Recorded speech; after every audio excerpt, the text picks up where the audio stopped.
Hey everyone, welcome to Know Your Gear Live QA number 72. It's Friday, the 6th of July, 2018. And before we get started, let's say hello to some of the friends of the channel. QA number 72. Let's actually mute. Friday the 6th. Better mute that. Yes. There we go. Fix that. All right, let's get to the announcements. First, let's do some thank yous real quick. For the Know Your Gear crew, James Biles, Robert Brooks, Tim Camacho, Robert Hodges, Steve Penna, Paul Ostrick, Michael Lidner, Joe Watson, Gregor, Jonathan Pickering, Bob Pickwood, Tim, John Levitt, Space Jazz, Pedal Pal Effects, Ricky Robinson, Chuck Keene, Chris Clays, Dylan87, Russet Torres Pedals, Brian Stewart, Lee Hawkins, Kermit Jackson, Andy Thomas, Steve Penna, Bob Crosley. Sorry, Bob Crosley, Aaron, Anthony, Daniel, Psychic. I'm pretty sure it's Psychic. Andrew Good, Billy Robinson, Anthony Desposito, BB Ninja, Tony, and William Donaldson. Just to start it off, we'll do that. And let me flip back to my screen. Otherwise, you guys won't be able to see me. Here we are. What's everybody doing this Friday? It is summertime for sure. It is 112 where I'm at. Right now, as we speak, that's what it is at.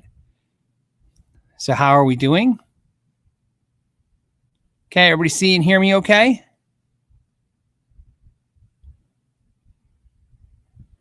Okay. I'm just verifying. Yes, everybody's saying it's hot. 112. Yep, Brian, it's 112. Okay, so let's see what we got going on. There's a lot this week. I got a lot to share and talk about. And then you guys, I'm sure, have a lot to talk about as well. Big airplane flying over right now. I think we have a fire somewhere in Arizona, and the airport by me, that's where the big water tanker plane takes off from. Where's all the pedals? They're right there. That's the pedals right there. Okay. Let's see. That would be the airplane. Wow. Where's Ralph? Ralph's at work. Actually, you know what? Ralph is actually off work. He's with his brother. He took the week off. Yeah, I'm under attack. Yeah, told you. It's a big plane. It does it whenever there's a big fire.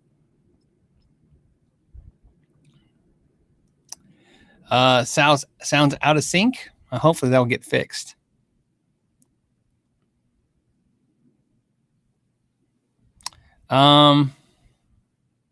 Yeah.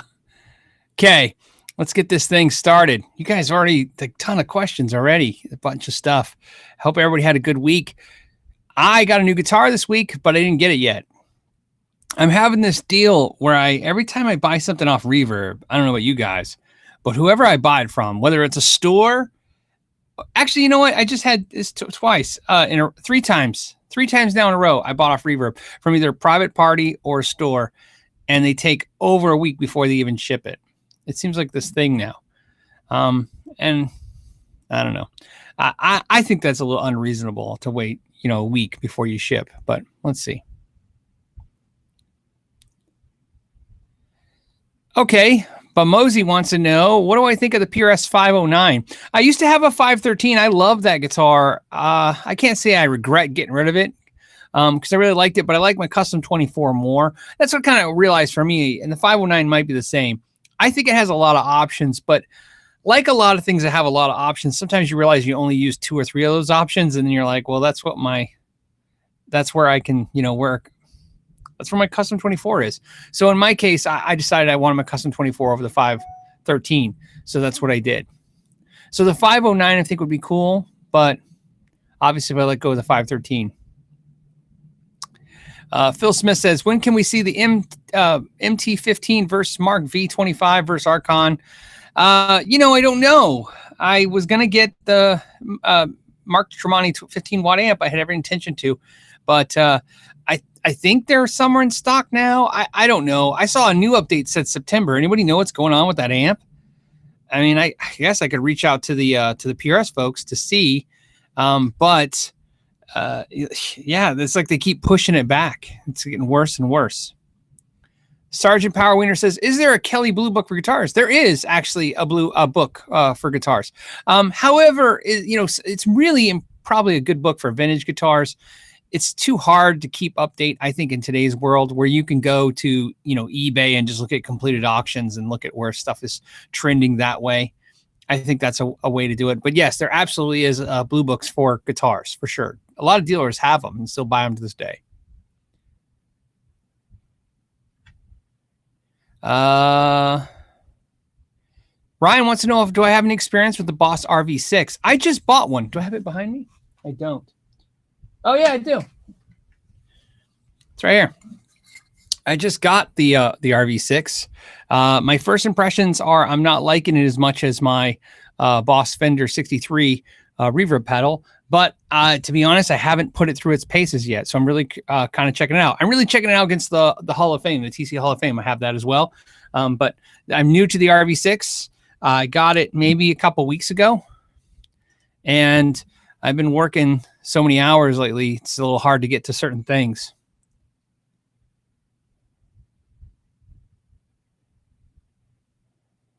Okay, Matt says, did you see that Fender has a Squire with Fender branded active ceramic pickups?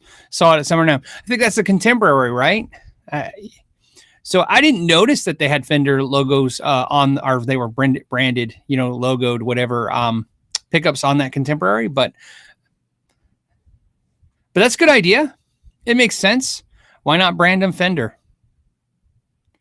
Panhandle Gear Demo says, Philip, can you show a video on how to lower the bridge height on a PRS CE24? I'm worried about messing up the screw heads. Yeah, that would be a cool video. I think we talked about doing something like that a long time ago. So that's something I can do. And we had talked about this last week about dumping that on the new second channel.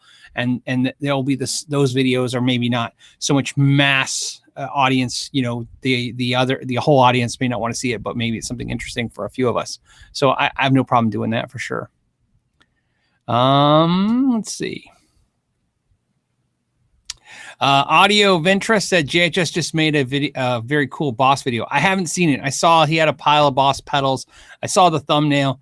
I wanted to finish up. I watched the Rob Chapman video of him at the Music Man factory. It was an amazing video. The guys at Music Man seemed amazing from that video. I was really impressed. I was so impressed. As I mentioned earlier in the show, I just recently bought a guitar. That's what happened. After watching the Rob Chapman Music Man tour, I bought a Music Man. So I couldn't help it. I just kind of fell in love with the whole thing. Those guys were great.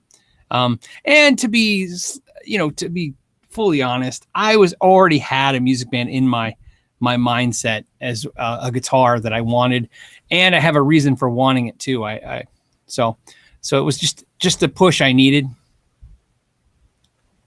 Now I'll have to figure out what has to go to pay for it. Reggie says, I already own a Music Man. See? Yeah, they're great. I got rid of my Music Man. I had a John Petrucci 7-string, and I definitely regret getting rid of it.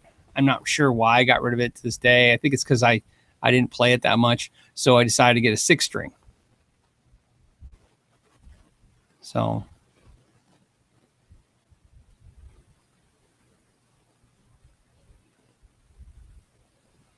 yeah, okay, so audio, okay, yeah, cool. We're going to have a conversation going. Yeah, in the Chapman video, I'll put a link when I do this, index this to the video. It was really, really a good video. I enjoyed it immensely. Yes, in there they had the Spinal Tap guitar. They had some Eddie Van Halen prototypes from back in the day. It was really cool. It was just a fun video. I enjoyed it. I really felt like it was an honest video. I think it was just watching Rob Chapman and watching the Music Man guys. It just really good. He says, Turon 11 says, you just got rid of the St. Vincent. Yeah, you know what? So here's the deal. One of the reasons I got rid of the St. Vincent, like I said, I had to get rid of some guitars. There was just too many guitars. That was definitely a big factor. The other reason was I had realized that I kind of missed my Petrucci 7-string, not because of the 7-string, because of the piezo system. So I bought another Music Man with a piezo system. That's really what it is. So I bought, if you guys watch, here's how it works out. I had a Petrucci 7-string, which I didn't really care if I played the 7-string or not, but I love that piezo system. I loved it. I loved it more than my Parker guitar's piezo system. And so I've been trying to get one ever since like that again. So I bought a Godin A6. I still have that Godin A6. And I like that guitar a lot. But there's just something about the piezo system that Music Man did that just really appeals to me for a lot of reasons. And I'm going to do a video. So when I get the Music Man, I will be doing a video of it, because the other thing that happened was Larry DiMarzio gave me some pickups, and I've been trying to put these pickups in the guitar for a while, and the pickups are very nice. Very, very nice. It's a very nice, I will definitely say in my YouTube existence, this is one of the cooler moments that's happened to me, is having the guys at DiMarzio and Larry DiMarzio say, hey, we like what you do. And they just sent me a gift. And the gift was these really cool pickups. So I've been trying to put them in a guitar, but believe it or not, I'm so excited about the pickups. I didn't want to put them in a guitar that I don't play very often. So I've been trying to figure out what guitar to put them in. So this kind of all worked out. Like I said, it was a perfect storm. Let's see. I don't know. Yes, the next question was, whatever happened to the Music Man reissue amps? You know, I don't remember. I remember some talk about it. Remember? And like you, I remember them talking about it. It was going to be the new thing, and then all of a sudden, it petered out. You know, in the video they have them, right? Did you notice that they had Music Man amps in the room? But I don't know. You know, a good question to ask you guys is, do you guys, anyone have any Music Man amps and like them? I've only played a couple throughout time, and you know, I've never had a time to be intimate with them, you know, actually play them with my guitar in a room I'm familiar with, in a place I'm familiar with, and kind of get a real sense of them. In the times I've had to interact with them, you know, at a store, in a situation with a random guitar, I have never found a Music Man amp that I just wanted to own. So I'm curious to see if anyone else has had the Hallface says, why did EVH leave Music Man? You know, there's a lot of rumors, and some of them are, you know, tawdry, and some of them are not. I'm going to tell you the rumor that I believe to be the most true. You know what I mean? Just based on all the conversations I've had with all the parties I've had. The biggest issue was, so the Ernie Ball guys introduced Eddie after they were doing the Music Man guitar. This is true, though. This isn't a rumor. They introduced him to Hartley Peavey, and to make the 5150 amp. So Peavey started making the 5150 amp, and so Eddie had that amp, and they were doing the Music Man guitar, and there was a lot of problems with not being able to deliver the Music Man guitars in a timely manner. A lot of frustrations over that. So at some point, he went to Peavey, or Peavey went to him and said, we can guarantee the guitars in stock. Now, there's, like I said, there's some other rumors out there and all that stuff, but here's the important part to remember about all the rumors and stuff. And I'm not saying the thing I'm saying is 100% honest and are accurate, and theirs is not. But what I am saying is there was these issues that I'm talking about were happening. Music Man doesn't deny that they were having trouble getting those guitars out in a timely manner. And once he did go with Peavey and do the Wolfgang, Peavey guaranteed the guitars in stock, and that did happen. So that was a large part of it. And if there was other stuff going on, it's possible. And there could be a ton of reasons why it happened, but those things were happening for sure. So let's check the super chat. It seems like a couple came in. Says, thoughts on the EMG 8185 set? It's my favorite set. It's like the old school go-to set. In fact, the Schecter I bought last year with EMGs has the 8185 TWs or whatever. And although they're cool in the features, I really kind of just wish I had an 8185 set. There's just something about that set.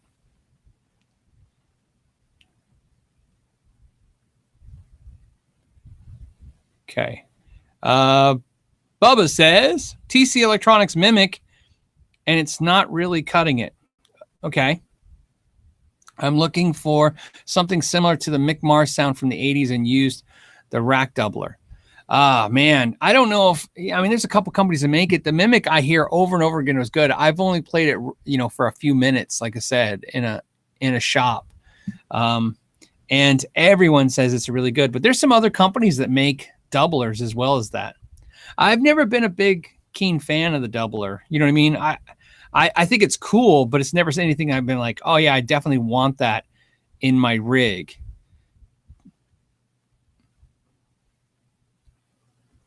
Okay. And then there's Robert's got a question that says, how do you set the intonation on a spider bridge resonator? Man, I don't know if I can explain that over verbally. Let me work on that, Robert. Let me figure out how I'm going to do that.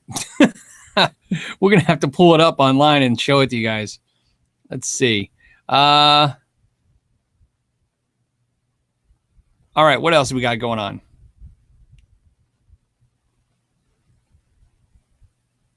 Oh, here's a good. So Rex Navarro says, Phil, why is it when people post their guitars for sale online, they hide or blank out the serial numbers? Okay, so Rex, the reason why some people do that is they claim that if you see the serial number, what you'll do is you'll report that guitar stolen and say it was yours. I think that's a bunch of BS. I think all of it's BS. By the way, I don't like it that people black out the serial numbers when they're selling guitars online. First of all, I could tell you exactly how a theft of a guitar works anyways. So, I mean, anybody can claim that anything's stolen, but there's a process to it, and it's not nearly what you guys think. I can tell you how it works. I'll tell you a story. So here's how it works. If you're a pawn shop / music store and you take in product and then somebody says it's stolen, let's say something gets stolen at your house, and you report it to police, you give the serial number, and the store / pawn shop takes it in, processes it in, and they run it through what's called pawn clearance. Now it's done digitally, but used to back in the day, they fill out a slip, send it to the police, and the police go, hey, this serial number matches the serial number that's been reported stolen. This item is stolen. At that time, the pawn shop or retailer will provide the police with all the information of the person who brought the instrument to them. And they'll call you, the police will, and say, hey, we found your guitar. And they'll tell you who has it. And then what happens is you and the person who bought it have to come to some agreement how you're going to get it back. It's not as simple as, now again, I can only tell you the laws that apply in my state. So if somebody has slightly different laws, keep that in consideration. But these are the laws in my state. So what happens is, now keep it, and this is all important. This is the retailer did everything correctly. In other words, they did file the pawn clearance, right, for the stolen item. They did everything correctly. So that you come down there and the pawn shop says, look, we gave them $300 for it. Give us the $300. And you're like, no. Right? Maybe you say yes, and then you get your thing back. Sometimes, like in Guitar Center's case, Guitar Center will eat almost, I can't say they eat it every time, but they eat it a lot. Guitar Center will go ahead and just hand you back your product. It's a very, they're a big corporation. It's just something they do. It's kind of cool. But let's say a retailer says, okay, we want the $300 we paid for the guitar, because otherwise, we're a victim too.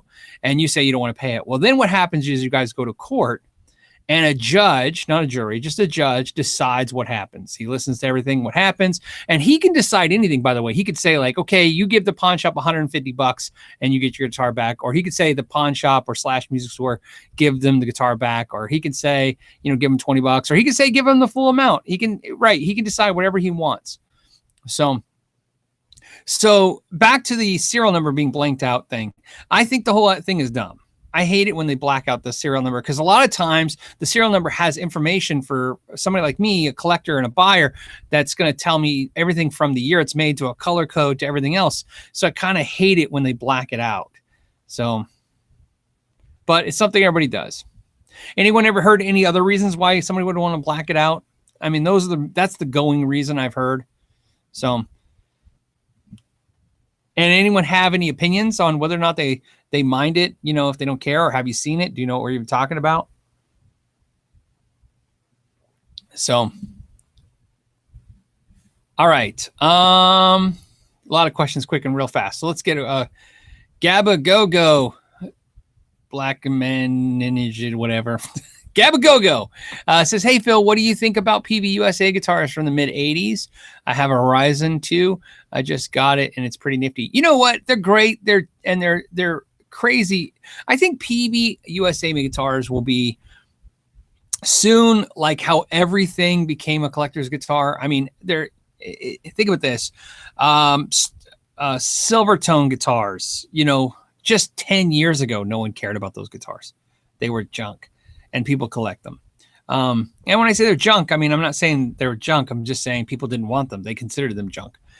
So everything becomes collectible at some point, especially anything that's rare or interesting. And of course, USA made guitars will always be rare and interesting because they're disappearing. So obviously Peavey doesn't even make USA guitars for the most part anymore. I understand they brought back the kind of the Wolfgang hybrid thing, but you understand what I'm saying. So yeah, they're cool. And what's great is a perfect example is look at the T66 guitars from Peavey. Some of those are trying to fetch now $500-600 used, and $600 used for a Peavey T60. I mean, that's almost approaching some used USA Strat prices. So that's an impressive thing that they've done. A couple years ago, again, $200 all day long, $250. You can still find deals on those guitars, by the way. You can still find them for $200, $300. But it just depends. Some people are kind of getting savvy to the fact that you can get more for them if you wait. So yeah, the Peavey USA guitars. In fact, there's I think at Zim's shop in Mesa, there's a USA made Peavey guitar in there, and I think he wants $200 for it or something like that. I've picked it up like 5 or 6 times in that store because I don't need another shredder type guitar. But if I did, it's almost like fun to grab because it plays as good as an old Jackson guitar, and it's hella cheap. So here's a great question. I don't know how to say it. Evic4 BSP says, Philip, do you think guitar radius is important for speed? Well, there is definitely a trend. If you look at the guys who play really fast, the majority of them do have a flat neck. I mean, there's no ifs, ands, and buts about that. I'm sure there's exceptions to the rule for sure. But is it important? It can be. Because here's what it is. Technically, anytime anybody's working on speed technique, right? We're talking about, trying to play scales quickly or, for solos. Low action's important, and flatter radius necks generally are easy to get lower action on. And that's the logic. So I think it's important because it's important to the setup. I think it's a better thing to have. I don't think I'd want to do a 7.25 radius neck.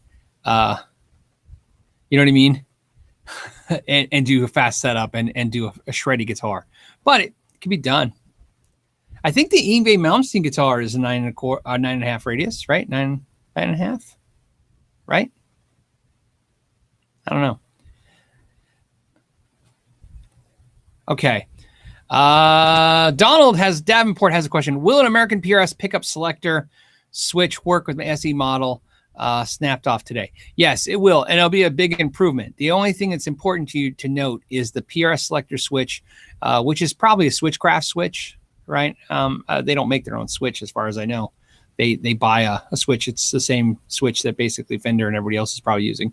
Anyways, the point to mention is that the wiring will be different than your SE because I'm pretty sure your SE is a board switch. So the thing you want to do is make sure you take some pictures of the old switch because you're going to need it from reference. But yes, but fit wise, the screws will line up. It'll fit. It'll go right in. You'll have no problems. And I think it's a lot better. So I think it's a good idea to switch it out anyways. Okay. All righty. Let's go back one. Ta-da. Everybody's joining us right now. You guys got so many. Okay. Mock says subscriber 2,000 subs. Okay. Question mark. Okay. No, exclamation point. Thoughts on the reissue 52 Tele? I used to have a 52 reissue Tele. I really liked it. The neck was kind of chunky. It sounded really great. Was the butterscotch. It was just awesome. I got rid of it to get that limited edition Tele, the blue green one, which is seafoam green. So love it. Love it. If I thought I could have kept both Teles, I would have kept them both. But for me, a Tele is a sometimes guitar. I pick it up sometimes and I play it and I love it. So having multiples of a guitar that I don't play very often doesn't seem very practical to me. If you notice, a lot of the guitars we see, if I have multiples like doubles and stuff like Strats, I have a bunch of Strats, but I play Strats. So I don't have a problem buying 3 or 4 Strats because I play my Strat all the time. Les Paul's, Teles, guitars that I don't play as often, it seems a little silly to have a ton. Colin Smith says, where are you at? I'm at another section of my office because I'm redoing the backdrop where you guys normally see me. Nothing major change, just a slight change. Let's see.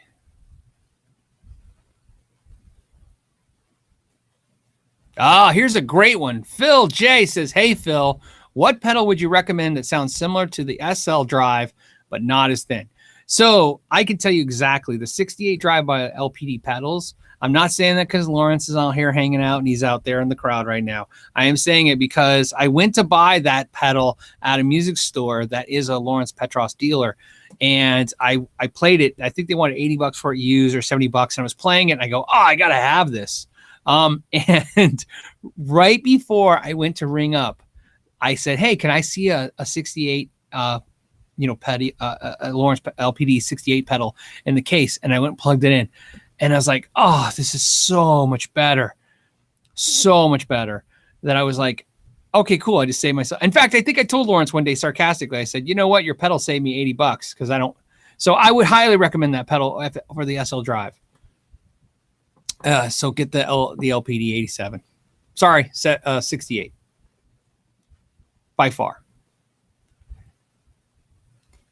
And if I'm wrong, email me and let me know because I'm always curious how out of skew I am. Okay. Yeah. Reggie says, watching all these videos is not helping my gear addiction. I see another Strat in my future. You know what's funny is I think about that too. I watch a lot of gear review videos too, and I actually watch them to tame my desire. You know what I mean? Sometimes I'm like, I think I need this. And I watch a bunch of reviews. You know what happened yesterday? I got it in my head that there's an amp I have to have now again.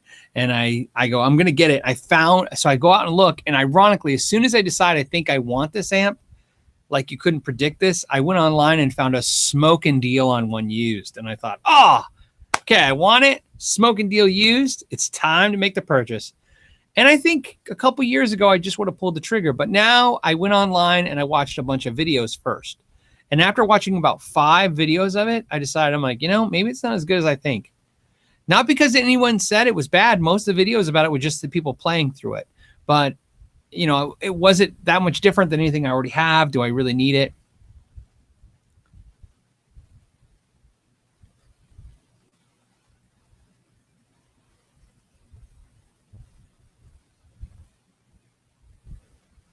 Reggie says, no, that is like an alcoholic wanting you to describe the whiskey.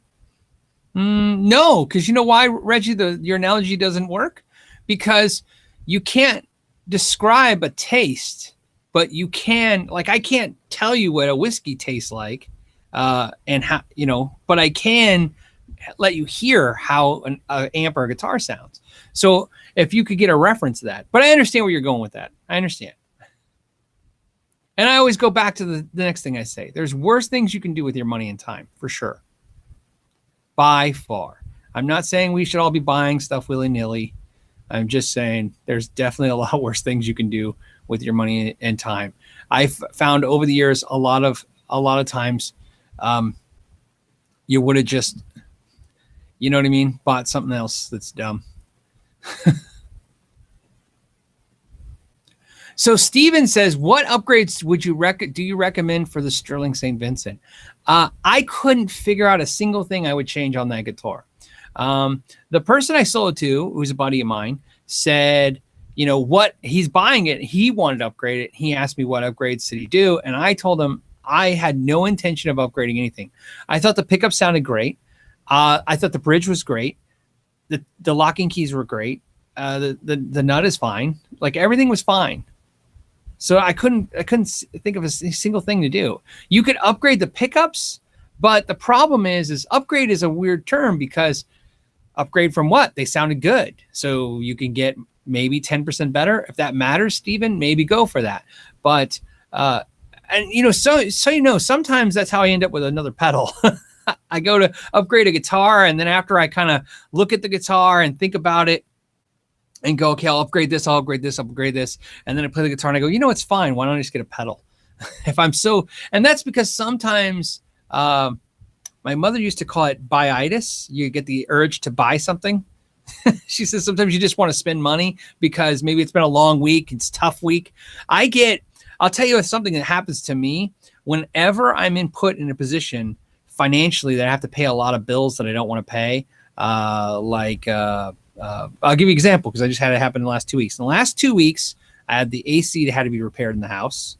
I had the dishwasher, and this is a new house, newer home. My dishwasher is only 2 years old and it broke.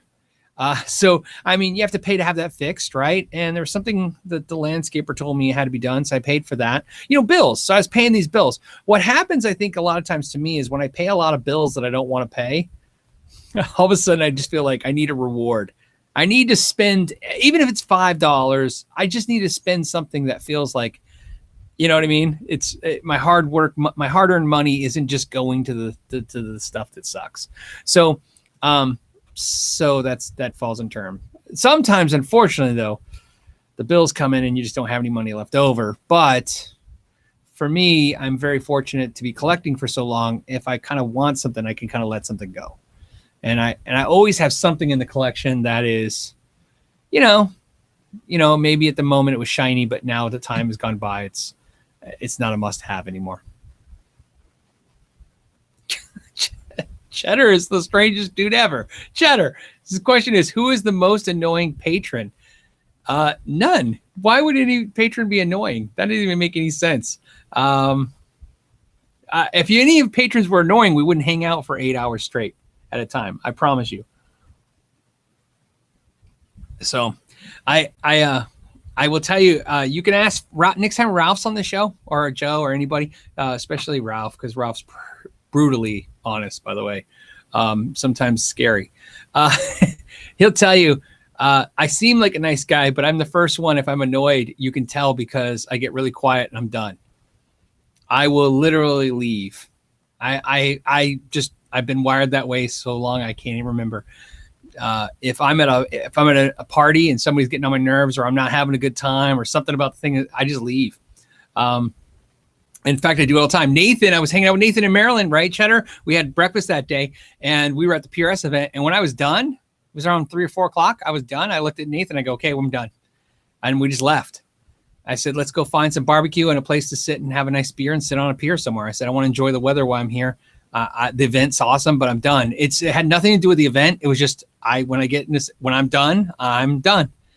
So John Parsons says, Philip, do you own any diamond guitars? I don't. I bought 2 diamond guitars, a Bolero and the other one I can't remember. And I sold the Bolero to my buddy, and because he wanted it really bad. And then what happened out of the 2, that was my favorite of the 2. So I decided I was going to sell the other one and get another Bolero in a different color. And I still have, so I mean, the answer to the question, by the way, is yes, I still have a diamond guitar because I haven't got rid of it, but it's for sale. So I'm trying to sell it. The idea to get another Bolero. That's what I want, is a Bolero. In fact, I wanted when I bought the Bolero my intention was put EMGs in it. And then my buddy wanted it. So I sold it. So I want a diamond Bolero with EMGs. That's what I want. I really messed up. It happens. When I bought the Bolero and the other guitar from Jeff Diamond at Diamond Guitars, the cheaper Bolero had EMGs. And I got in my head, because I haven't tried one, I thought if I bought the nicer one, I'd have more features. And when I got the nicer one, it was great, except for I was going to shove I still wanted EMGs. I want one guitar with EMGs. Okay.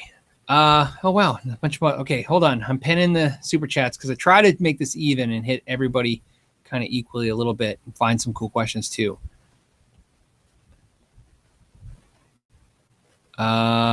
Here's a one just because it's strange. Ronnie says, have you tried the plasma pedal? I have not at all.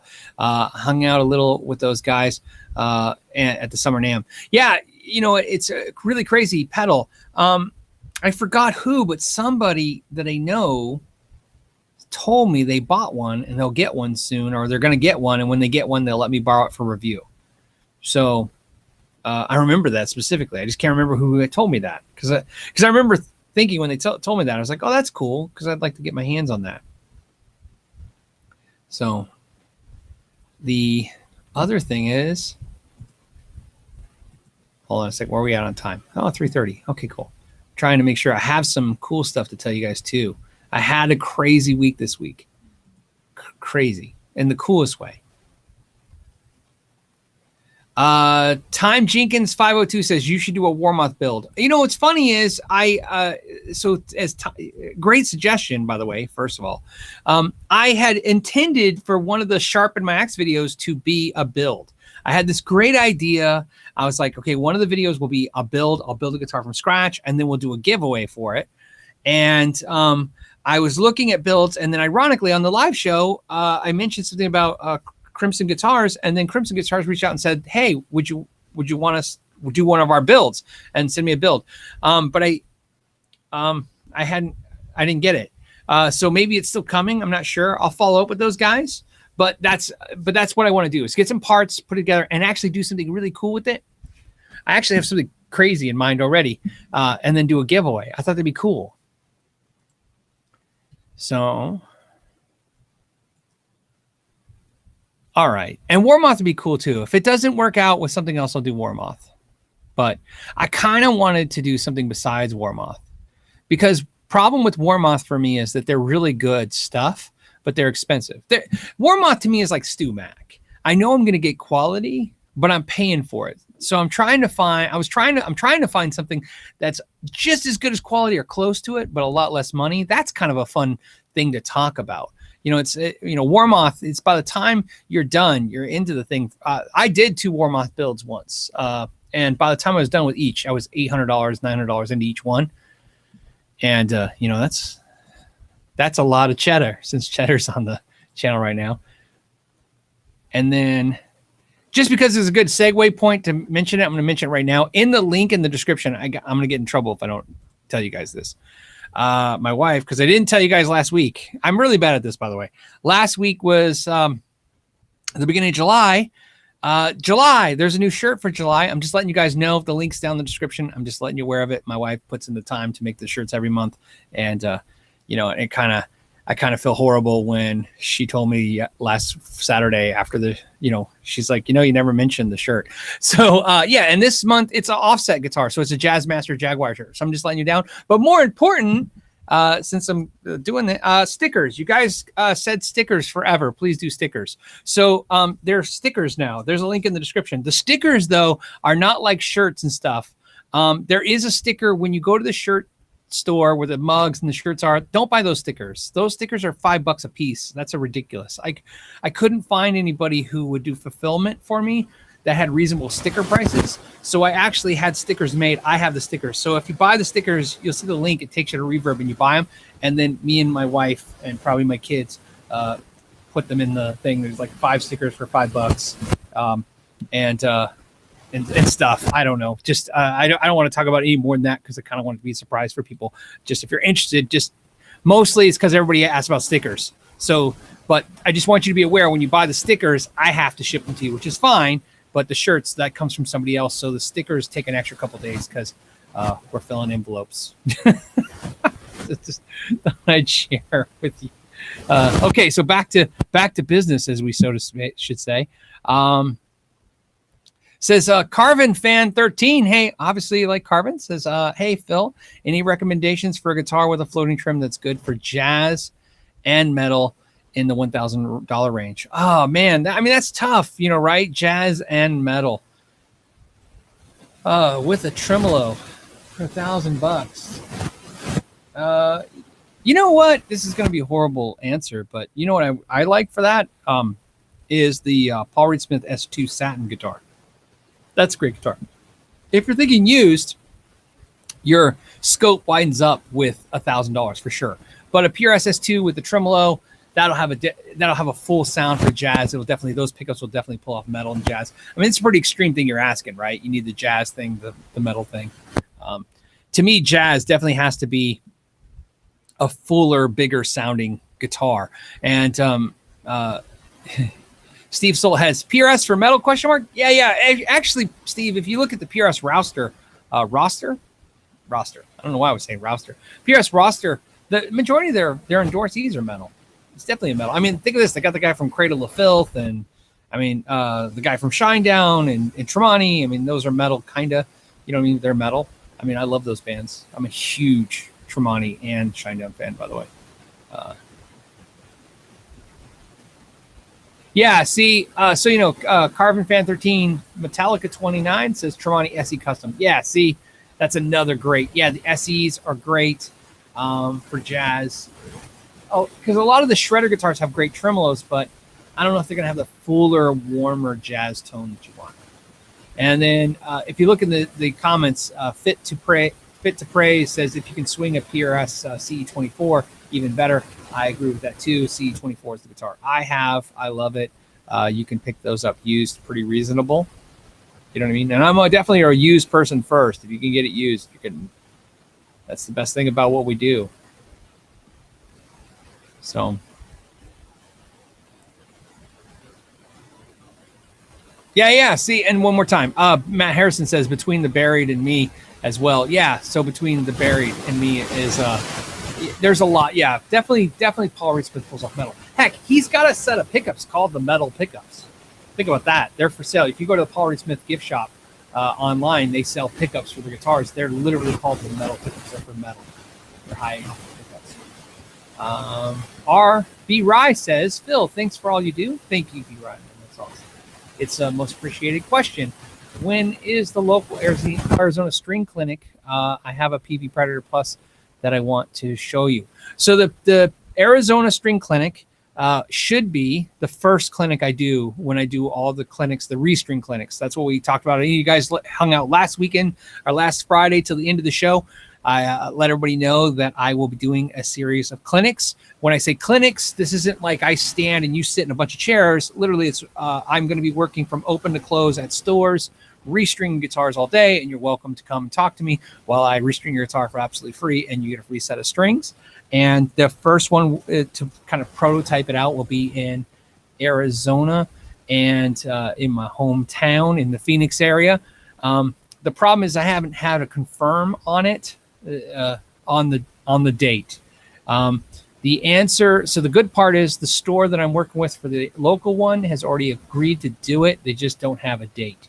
And it'll be big news when it because I think it'll be exciting. I think this is going to be a fun event. The idea is to let you guys know how much I thank you for what you guys have done, which is allow me to pretty much hang out and do gear all day and do videos. As a, you know, it's a great thing to do, and I appreciate you guys for letting me have that ability to do so. So I thought, how could I do something fun? And this is what I thought of. And so, yeah, it's coming. The only trick is I got to give 2 weeks notice. So in other words, I want to make sure I let you guys know 2 weeks before the event. The event is, so if you guys are local in Arizona, the event for July, we're targeting the 21st, which is a Saturday, and it might get pushed to the 22nd, which is Sunday. But either way, that's what I'm targeting. So of course, we've got to make the announcement really soon. But I will actually do a video on YouTube explaining it and explaining why I'm doing it. And there's some cool stuff going there too as well. All right, let's go back and make sure. Okay, Brent wants to know, says, he has a 2017 Gibson SG. Okay, yeah, I have a 2018. It has considerable neck dive, mostly caused by the strap button near the neck. Any recommendations to lessen the neck dive? Yeah, there's a couple things you do. You could go with a wider strap or a strap that has kind of a suede on it that sticks on your shirt. That will help stop it from sliding. I mean, that's a big deal. You can move the button, of course. You're just taking it, you know, you're going to be devaluing your guitar a little bit, but if you're going to keep the guitar, you can always do that as well. So I would go ahead and recommend the strap change over moving the strap button, just because. But if you think you're going to stay for the long haul and you're happy, you can move the button. So Flying Hawaiian says, what 112 cab would you recommend for the bass breaker 7-watt, currently running it through a Princeton speaker? Thoughts on Alnico Blues? What brand would you recommend? So I had the 7-watt head, bass breaker head. I did a review of it, and I loved running it through a 212 cabinet. That was just the thing I liked doing with it. If you want to do a 112 cabinet, the cabinet, I mean, you know, Fender makes the 112 cabinet that matches it. That's a good cabinet. And then you can put whatever speaker you want in it. So an Alnico Blue would be great. They're a little bright, but they sound fantastic. So speakers are a tough thing. They're impossible to kind of like recommend because there's so much to me. A speaker dramatically changes your guitar sound. That's the fastest way I think to change the sound of an amplifier is to change the speaker. So speakers dictate everything.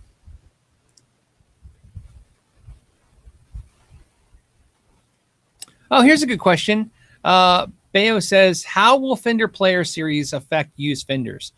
Well, hopefully they improve the resale value of the older Fender guitars.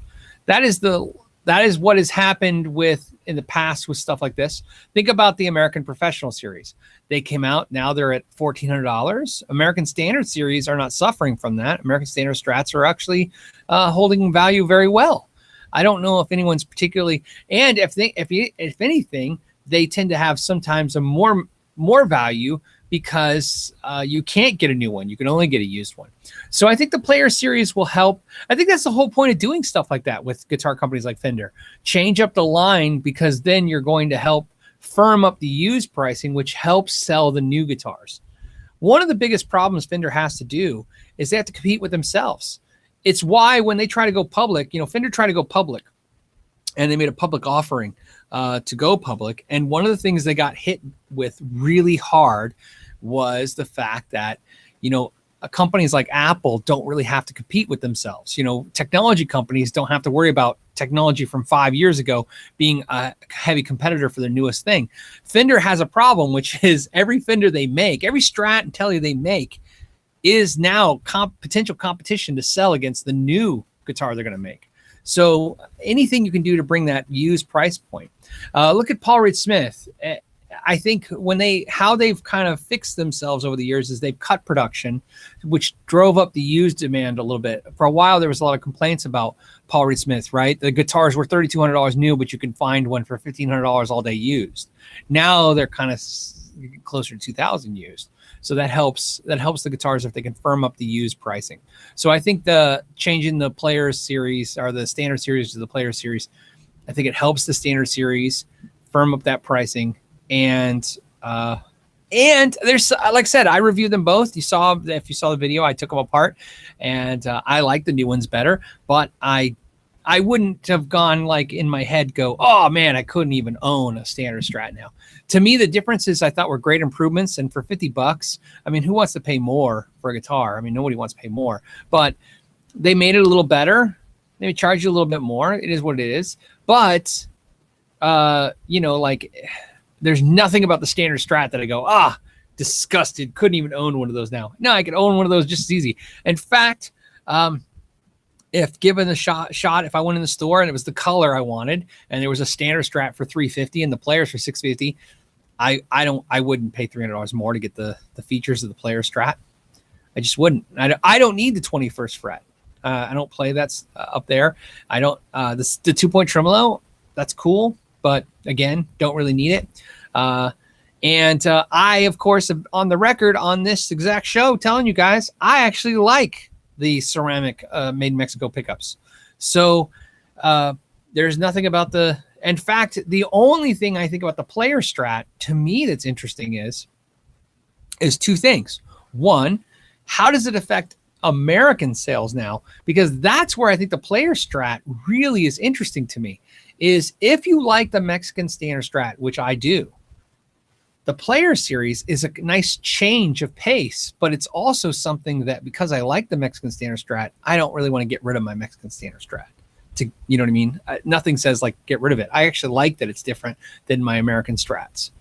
So the Players Strat really could be a guitar. The thing I can't answer for people is, if I got a couple questions, and this was one of them. It says, you know, why would I buy an American used standard Strat or American standard Strat over a Players Series Strat? I couldn't come up with one good reason other than buy American. Like, I mean, that was the only reason. Fit and finish the frets. I mean, literally any tech, if you take it to a decent tech in your town, you know, do a setup and polish those fret ends, you're looking at almost the same guitar now. So that was the trick. So that's where they're really impressive. In fact, I'll tell you guys a private discussion I had with the dealer, which was, we both said, I think, you know, obviously, because I took the Player Strat apart and I went through it like I did in a video, I feel pretty informed now. However, I think if somebody would have brought me one and told me it was American, you know what I mean? It says made in Mexico, but you understand what I mean. I don't know if I could have detected it wasn't. Everything that I've learned over the years to detect when I take apart a guitar to tell me if it's made in Mexico or made in the USA is a little fuzzy now. So the lines are definitely blurred. That's what I'm trying to say. So there you go. Yeah, see, Audio Ventura says my made in Mexico Strat with Jimmy Vaughn pickups in the neck is my favorite guitar. You know what's funny about Jimmy Vaughn? You know, I don't know if you know this. He plays a Mexican made Strat. That's his guitar. The Jimmy Vaughn model is made in Mexico, and he actually plays a Mexican made one. He's a pretty cool dude. Okay, hold on a second. Questions popping around. What do we got? All right. Oh, okay. Mark's got the question. Better pedal, Keeley 30 MSS doubler or the TC Mimic? You know, it's funny. We talked about the TC Mimic, and I was thinking about getting one, and reaching out to those guys. But actually, believe it or not, I'm actually more interested in the 30 MS doubler from Keeley. So I'm going to recommend to you. This is the dumbest thing ever. I'm going to recommend to you a pedal I've never even heard, because in those two pedals, the pedal I plan on getting is the 30 MS doubler. That's why earlier when somebody was talking about the TC Mimic, was that you, Mark, too, as well, or is that somebody else? Go back. Who started the question with asking me about that? That was Bubba. So Bubba was asking me, he's not really working. What else would it be? The TC or the Keeley would be a one to look at for sure. So, by the way, Caesar NX 2596 just did a super chat, and so did Anthony for no reason. You guys are awesome. Thank you. Just want to say thank you for that. Okay, so let's get to a couple more questions, then we'll get to a couple non-super chat questions. The Jim says, 2 Shawbucers and a Tele, thoughts? I like the Shawbucers. You know, somebody was saying the other day that they thought they were really bright. I like that about them, that the Shawbucers are kind of bright. They're not the only pickups I use, so that's why. But I like the Shawbucers. I like the Tele, the idea with 2 humbuckers in a Tele. Now you're saying, so thoughts? My thoughts are yes, for sure. Absolutely. I'll tell you my next, if and when I buy another Fender, I can tell you without a doubt, my next Fender is going to be that new, what is it called? Parallel Universe Tele with the 2 humbuckers and the mahogany body and mahogany neck. Absolutely. Yep. I just got to wait for a used one. Was looking at them the other day, was in love. So absolutely. Day Talk says, hey, Phil, new guitar day for me. What'd you get, buddy? It says today, and I bought my first Strat, Mexican Classic 50 Strat. Got ideas for pickups, good for stoner rock. Thanks. Yeah, I mean, here's the thing. The cool thing about the Mexican Classic 50 Strat is that they put the better pickups in there. So you have good pickups if you want that sound. I understand you're doing stoner rock. If you want to change the pickups, I mean, you can put like a humbucker in there if you want. I mean, that's a tough one, man. Like I said, pickups. I would suggest leaving the pickups and trying them first. Always do that first. You just got the guitar. first things first, got to have some patience, okay? Try to fall in love with the guitar first. You never know. Some of the most amazing things that happen to us as musicians are mistakes. So if you just got it today, you said new guitar day, play the guitar. Even if you don't like the pickups, mess with the tone controls, mess with it. Make a decision to say, hey, I'm going to do this for a week or 2 weeks. Take it to a band practice. If you're doing a stoner rock band, take it to band practice. Even though your instinct is, I got to swap out the pickups. Take those pickups. You never know when a beautiful mistake's going to happen. My whole thing, the whole know your gear concept is take some time. And more importantly, because if you get a guitar and you start ripping stuff out of it and upgrading stuff, later you can't even remember. If somebody asked you, oh yeah, you have that guitar, what do those 50 Strat pickups sound like? And you don't even know because you yanked them out. So spend some time with a guitar. I always spend some time with guitars. I will not buy a guitar and just start ripping things out. You know what I mean? Now, the only exception, of course, is sometimes you buy a guitar with a project in mind already. That happens. But for the most part, I try to fall in love with the guitar stock every time. Every time I don't care. I try to fall in love with the guitar stock. My Mexican made Strat, that standard Strat, the black one that I used in that video that I've mentioned in videos too, that guitar is 100% stock. I had every intention. I bought that guitar for the sole purpose to upgrade it. That's true. I mean, 100% true. I bought that guitar because I wanted to mod up. I have a bunch of American Strats. I thought I'm going to get a Mexican one. This is a couple years ago. I'm going to get a Mexican one. I'm going to trick it all out. It's going to be great. And I was playing it. And you know what happened? Over time, I loved it. And there was something about it that my American ones didn't have. And when I want that sound, that Strat had it. And so there you go. Jason says, what do you think of the Jackson Soloist SL2Q? So it's a 2 humbucker quilt top as an Indonesian guitar for $1K.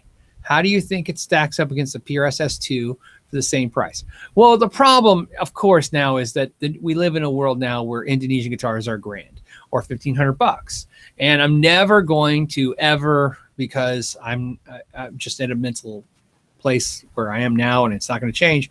I'm never going to see an Indonesian made guitar is equal in price concept to American made guitar for value point. Okay. And I will tell you this, Jason, it's because American guitars are always going to have strong resale value. So that's one of the things. But that being said, so I just want to say that because I think it's important for us to be practical. Here's my practical answer for you. Practical answer is, I think an S2 is a better investment as a guitar than a Jackson Soloist made in Indonesia. Okay, practical. Emotional response. I own guitars just like that Jackson that are made in Indonesia that are pricey, and it's because they are great little guitars, and I wanted them. So you have to just kind of figure it out. Obviously, the big thing is you're asking the question today because, like me, you're probably going, man, that just feels like a lot of money for this type of guitar. But the truth is, the only thing I will suggest to you, just so you know, because I have a Jackson Dinky that I love that's made in Japan, is don't forget to look at the old Jackson made Japan Soloist. You know, look used. Always look used too, and see if you can find a guitar for that money that has a little bit more. It's not better built, but you understand what I'm saying. A little bit more, kind of value factor to it. Just something to suggest. So that's the best thing, man. There is as many. Sometimes you guys I go on Reverb and eBay sometimes. I'll go on Reverb and type something in. What was I typing in last night that made me chuckle? I typed in some guitar in used, and it was like 2,000 something. What? Oh, Charvels. I was looking at used Charvels last night. I go, okay, I typed in the word Charvel on Reverb and put in used, and it was like 1,200 used guitars. I mean, that's crazy. Could you imagine going into a store and getting 1,200 used Charvels to choose from? I mean, the amount of used guitars out there are staggering to me. And it is just, so yeah, see, Steve Holt says, Maiden Jackson Soloist Shred. Yeah, my Maiden Jackson Dinky, which isn't a soloist because it doesn't have the neck through. is a fantastic guitar. I mean, fantastic. I bought it. I want to say I paid $250. I might have paid $300 for it. With Seymour Duncan pickups, and mine has a quill top. If you look, you got to look through some videos.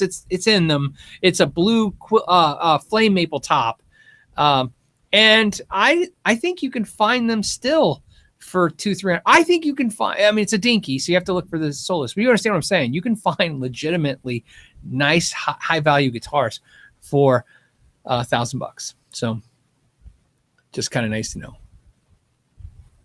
So Steve wants to know, what do I think, or what do you guys think of Yousician? I think sometimes when you start to learn guitar, it's frustrating.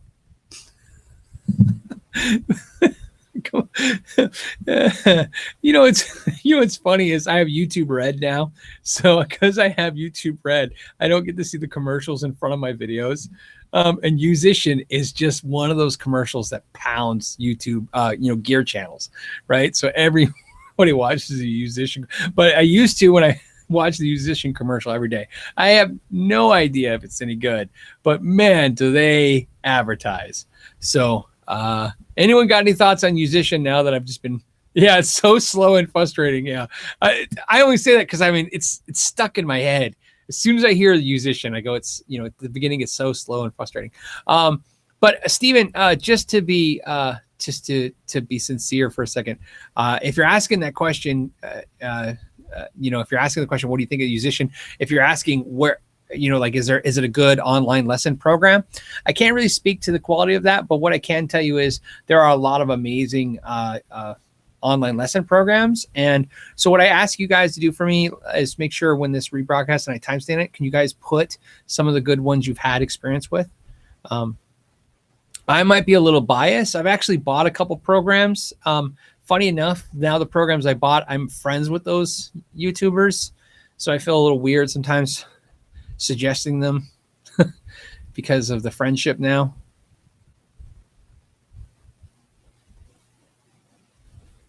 Mark says, I ordered an Orangewood guitar on the July 4th, 4th of July, told them you made me buy it. That's cool, man. That's funny. They were probably like, what's great is I'm about to do another, I will do that video, that Orangewood acoustic. I'll have another review. I'm going to do a comparison review of some other acoustics, but more importantly, through a suggestion from the patrons, I have now downstairs the Orangewood ukulele. So I plan to do a review of that. I'm really curious. I haven't opened it. So it came yesterday, and funny thing is here where I live in Arizona, where it's 112, when I get instruments in from FedEx and UPS, I don't open them for 24 hours. It's just a thing I do. Habit. So I get the box. So I got it yesterday about probably 2 o'clock. So it's been 24 hours, about 2 hours ago. So I'll probably open it somewhere time after the show. But yeah, just still funny tidbit. So you guys know you don't have to be that crazy. If you are concerned about what I'm saying, what I tell everybody is once the box is the temperature of the room or the case is the temperature of the room, usually it's okay to open it, but I still wait 24 hours when there's an extreme temperature difference.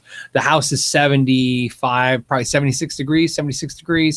So the house is 76 and it's 110 outside, and who knows how hot the UPS trucks are, even hotter. So I tend to not let the guitars swing that much heat difference. That's a lot of temperature to go. Motor Mike says, trading in a guitar in Guitar Center, any good? No, don't do that, man. You can have a good experience. You know what Guitar Center is good for trading? Trading stuff that you can't get rid of. So if you have a guitar and for some reason your local, Craigslist and your friends, and you just can't move it, you don't want to ship it through, Reverb or eBay for whatever reason, Guitar Center is really great at buying the guitars that nobody wants. Because even if they give you a low brawl offer, at least you're getting an offer.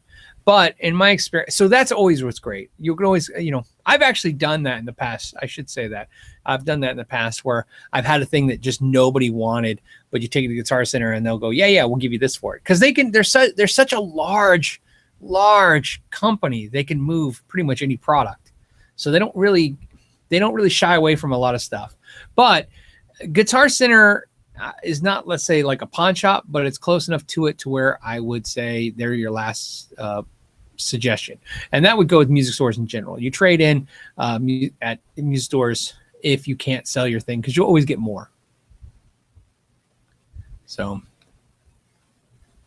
yeah, see, Blaine says Guitar Center tried to give him $200 for an 800. Yeah, these stories could be all day. We'll spend the next 2 hours just telling those stories for sure. Obviously, they're going to offer you, not, they're going to offer you low because they're going to resell it to make money. That's what they're in the business to do.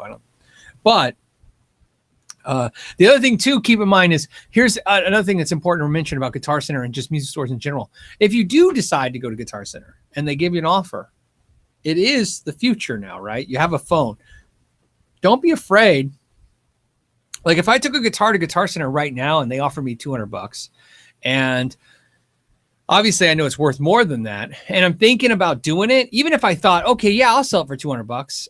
Before I would say yes to them, I would go on my phone and throw it out there on Craigslist for $250 or $300 real quick to see if somebody just quick grabs it. And tell people, I'm going to trade in a Guitar Center today for $200. Anybody want it for $250, $300, whatever the range? Always get a little bit more. Yeah, and then Shaman Blue says sell it on Reverb. You know what? Reverb is, again, we're all kind of echoing the Guitar Center's your last chance, our last try. But so, and that's why. Yeah, and then David Lawrence says Guitar Center offers 60% of retail.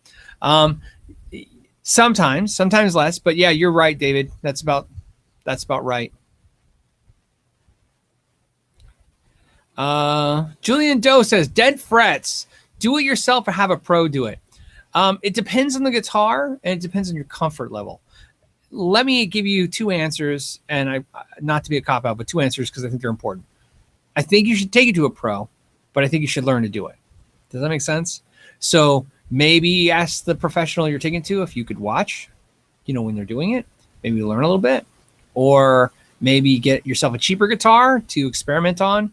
I have been getting so much feedback over the last couple of months about that suggestion when I suggest people getting a cheap guitar. And so many of you have reached out. I appreciate that so much. Emailed me, messaged me and said, hey, Phil, I did exactly that. I bought this cheap guitar to fix up, and I learned so much fixing it up because there's no worries in that guitar. And experience is more important or as important as tools. So a lot of times I always remind people, look, if you're going to spend $200 on tools, maybe spend a little less on the tools and get something like a used guitar to mess with, get the experience. But yes, dead fret spots are easy to fix. They just are. But they are easy to fix because I have experience. If you have experience too, you can do it too. So I highly suggest you do it. Over time, you learn to do it. Okay, let's get close to finishing up. I'm going to do a couple more questions. I just want to mention two things real quick. First of all, if anyone saw the Sharpen My Axe this week on Monday, where the guys at Atomic did the neck repair on the Epiphone Les Paul, I just want to let you know, yesterday I went to Alice Cooper's Rock Solid and gave them the guitar. They were very gracious, super amazing people. Gave me the tour of the facility. The facility was amazing. It was the greatest thing I've ever seen. I can't believe that Alice Cooper and those guys have built a facility for kids the way they did. I thought I was going to go in there and see a rec room and some guitars. They had a full production studio. They had a full video room with all of the editing equipment and computers. They had rows of MacBooks. They had every kind of amplifier, Marshalls and Mesa Boogies and Oranges, every kind of pedal, every kind of guitar available to the kids. It was the craziest thing. It was so amazing. There's an art room with giant art room, giant dance rooms, a huge 300-person performing facility with a stage with drum sets, drum rooms, and all that stuff provided for the kids fully. Literally any kid between 12 and 20 can just show up and use that facility for free. That's it. That's the requirement. They have to sign, obviously, a code of conduct agreement. They can't, they got to they got to behave. But to watch them do that, so I gave them the guitar. So the reason I'm just mentioning that to you is because I gave a guitar. I mentioned that on my Instagram yesterday. But what they asked me to do is they said that they want to offer the guitar as a prize to their guitar competition, and we'll do a video when that happens. And And so I'll just give you guys follow up on that. But I wanted to share that, and it's a good time. I'll put the link in the index when I repost this broadcast for that foundation. Anyone want to help these guys out? They're open 2 more facilities. It was great to see that. I was just in awe of what I saw. You can go online and do some research. It was just amazing. So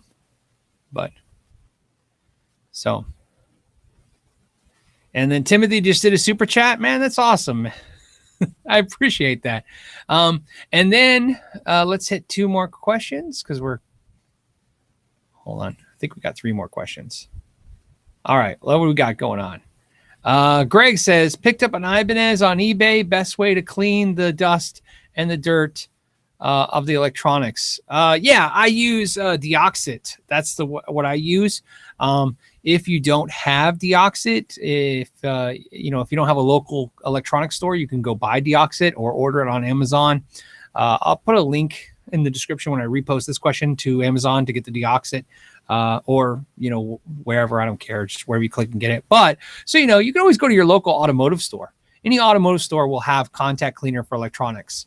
In my experience, Deoxit is good. I use both. Just to be honest, I use both.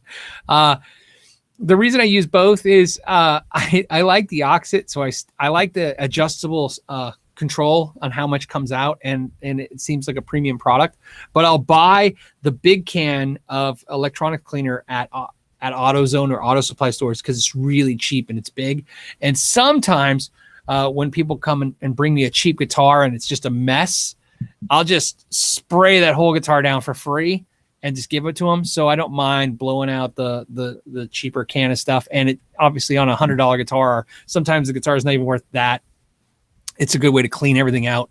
But either way, I've had good luck with both. I've never had a problem with either one. Both work fantastic for me. Lord JP says, thanks for all the content, Phil. Just yesterday, I put down a deposit on a new Charvel Super Stock 1980 or 18. No, I think it's 1980. Looking forward to it. Yeah, that guitar looks fantastic. That's awesome that you're getting one. I would love to hear back from you what you think on that guitar. I thought that was one of the more interesting instruments that they're doing. And then Spencer says, hey, Phil, love the channel. In the market for a new guitar, USA Pro Strat or Ernie Ball Music Man Cutlass, or save up for a Suhr Classic Pro. So if you're asking me, this is how it works for me. Obviously, I love the USA Professional Strat. I have one. But the Cutlass is definitely a guitar I feel like is in my future. And Suhr Classics, you know what? The Suhr Classic Pro was in my sights. We talked about it on this live show many times. A lot of people were like, you should do it. You should do it. I was on the fence at $1,900. They've now reached $2,300. I'm just not going to do a Suhr Classic. I think the Cutlass is just as good as quality. That's a guitar I think that's really cool. And of course, I own a Pro Strat. So you should buy whatever you want and what you're most comfortable with. But I can only recommend to you what I would do. And of course, I like the Pro Strat. And in order of guitars, I like the Pro Strat first. I like the Cutlass second. And the Suhr third, mostly because of price, not because of how good they are. Obviously the Suhr is the quality is unquestionable. There's no downside to that. But there you go. The Cutlass too, I like about them is really light. So we'll see. Like I said, I could see if I get another Music Man, the Cutlass will probably be one of the ones I'm looking at. Anthony said Anthony Despis. Oh man, D'Esposito. Say that twice as fast. Maybe I should drink some coffee real quick. Hold on. Helix or Headrush? That's a great question. And like I said, I've always said this over and over again. I'm not really big into the modeling stuff, but I'm been looking more and more at the Headrush. I like the price point of the Headrush. I like the brand reputation of that company. Obviously, I like the 11 rack. So I'm really curious to say, this is a question I want to forward out to everybody watching this. Please put in the comments down below of the two, Helix or Headrush. If you've experienced them both, what do you like about them? The Helix, I hear nothing but good things, but one of the negative things I hear all the time from friends is that the distortions don't sound as good as maybe the Axe effects and other amps, where the Headrush, I got nothing but good responses for. So I'm curious to be what you think.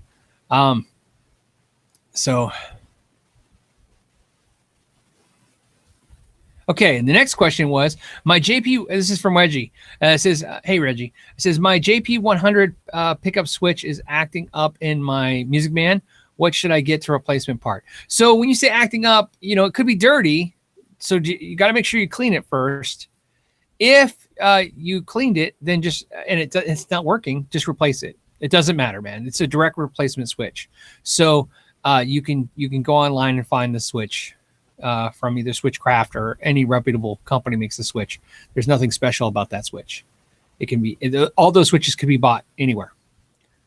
And then Gamma Overlord says, heard a person at Guitar Center bought a pedal based on a video demo, okay, but sounded like junk once they used it. Can you do a video on how to test a pedal to find out best tones and usability? Yeah, of course. And you know what's funny about that is that's something that's going to happen. You know, when you watch a video and you get it and it's just not what it is. I mean, that's just part of it too. But it could be an interesting video to see how maybe I never thought about that. You know, what do I do when I get a pedal? Because there's definitely a procedure that I kind of do when somebody hands me a pedal and how I mess with it. And what I'm looking for. So that could be a fun video, something to do to check out. Okay. Whoop, you there? Okay, here we are. And we'll do one more. And then before we do the last question, I just want to do another shout out real quick to the patrons again, just because they sponsor this channel and they sponsor the live show every week. Bradulus, Jeff Howe, Zachary Rowe, Michael Newman, Bruce, and the One Blood Wee Band, Hanner Gunson. Sorry, Hanner. John Jex, Michael Shy, Justin Mabe, David Madison, and of course, Lawrence Petros. So let's do one last question before we start our weekend. And what do we got? Every time I say that, then it's hard to find a question.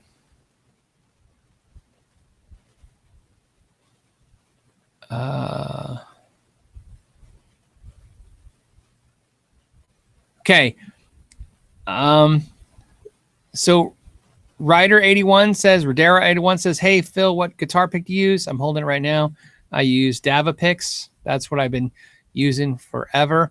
I also use, the other one I use all the time is these Pure Tones. That's the other pick I use. Those are by far the two picks I use. So, and I know that comes up a lot, but I know it's an interesting thing. I always care that, you know what, that's a question I always ask every guitar player. What pick do they use? So, all right. Old number 7. That's going to be the last question. Old number 7 says, Mercury Magnetics transformers, are they worth it? Yes, better transformers are always worth it.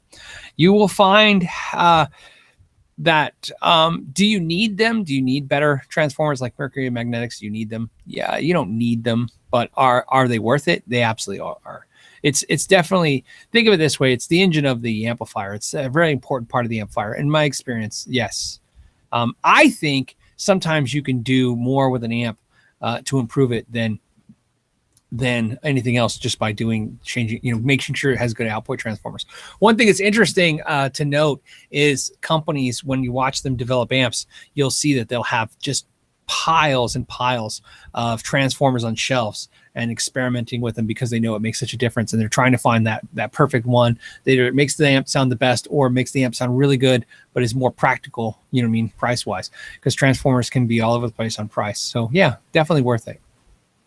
So, and then Lawrence Petro said, good iron is always worth it. Have a look at classic tone transformers as well.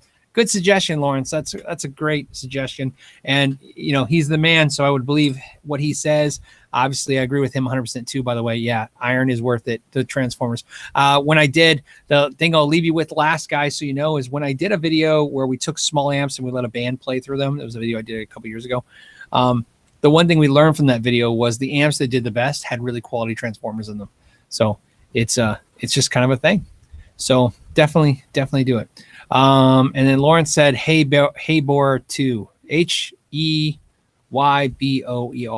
2, TOO. So there you go. All right, guys. I want to thank you so much for hanging out with me. Thank you guys so much for supporting the channel. I appreciate everything you guys do. And until next week, I'll just say know your gear and goodbye.